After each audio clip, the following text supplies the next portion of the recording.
So everything just happened so fast. We're on like episode 5 and it's been like 8 weeks already. We're on the final day. So everything just kind of flown past so quickly, which explains why it seemed like everyone was having sex and getting intimate and falling in love so quick. But all of this happened over the course of 2 months.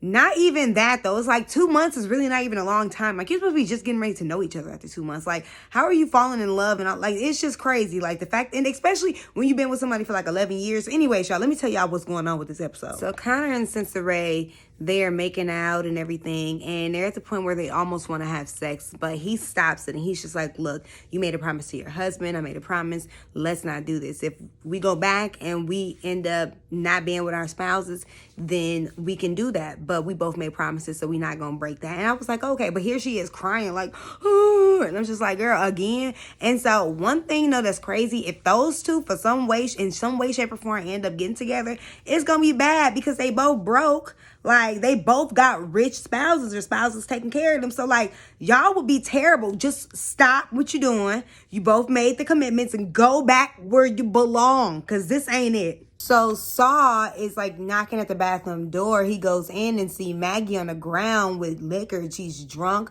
She's like, he helps her off the floor and she's just like, help bring my child back. I guess she lost a child when the baby was just a couple of months old. And then he gets a message to leave and go to the car right away in the midst of all of this that's going on. So she passes out and he goes to the car. So Dallas and Deandra on the last damn day are having sex, okay? And he gets a message right after they get done, Then once again says, go to the car, directions programmed, leave now. So he immediately regrets having sex with her. And then she woos him back in. And then they kind of get into a tiny spat. But he has to leave anyway. So he gets dressed and goes out to the car. So earlier, Caroline asked Carson if he was interested in a little submission thing, except only she was going to be tying him up. He said, sure. So in the midst of them doing all of that, he gets the message that says, go to the car now. So he gets up with the heart on and goes and gets in the car and do what he got to do. Okay, so this is interesting, plot twist. So we got Carson that actually met up with Sawyer. They're at the table. They obviously know that each other is each other's, you know, they mess around with each other's wives. And they just kind of go tit for tat, you know, like, oh, I've been exploring your wife. I've been exploring yours. Like, oh, I know your wife. She like women. Oh, I know your wife. She just had a baby that died. Like, so it's just crazy. And they end up to leave immediately.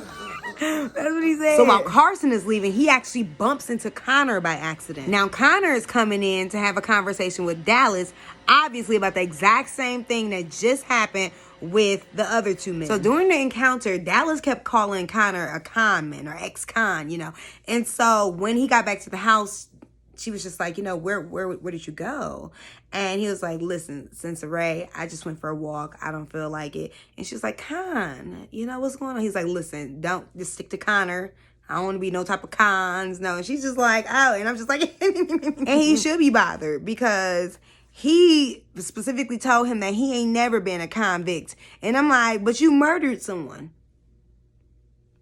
So we got Maggie and Sawyer. They had their little conversation and it was super duper weak. But anyways, when we move over, we had Deandra and we got Dallas and she's like packing up his stuff before he leaves, like packing up his clothes, folding them up, put them in a suitcase for him to go back home to his wife. And he's like, you don't have to do all of that. And she's like, look, I want to. And honestly, out of all of the couples here, I think those two, in my opinion, are the best. They both are successful. They both seem to talk well and connect well with each other. And they both seem to have something that each other needs.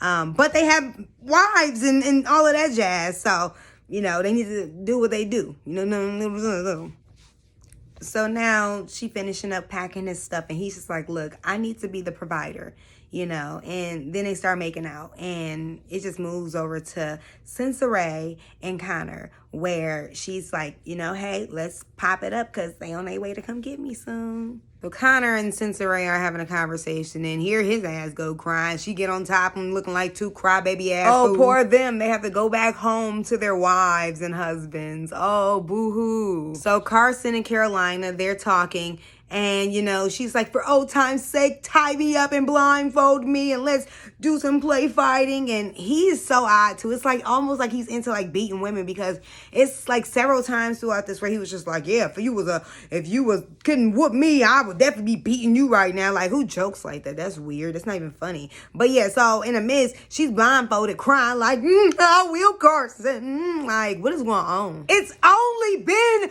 8 weeks. So this episode ends with Maggie and Sawyer having a conversation, and they're like, you know, this is real. Like, you know, have you fixed your marriage? You know, and he's like, you going back to your husband, huh? So she's like, hold that thought, runs to the bathroom, and trust me, I've had children. Okay, so she runs to the bathroom. I know that run, wiping her mouth. I know that wipe. Okay, I know she ain't pregnant and she been in this place for 8 weeks, cause it's his. It ain't her husband's.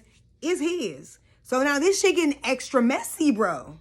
That's a lot to deal with. If you like this video, love this video, leave comments in the comment section and let me know what videos or shows you think that I should do reviews on. Talk to you later. It's your girl, Angel Vondrina.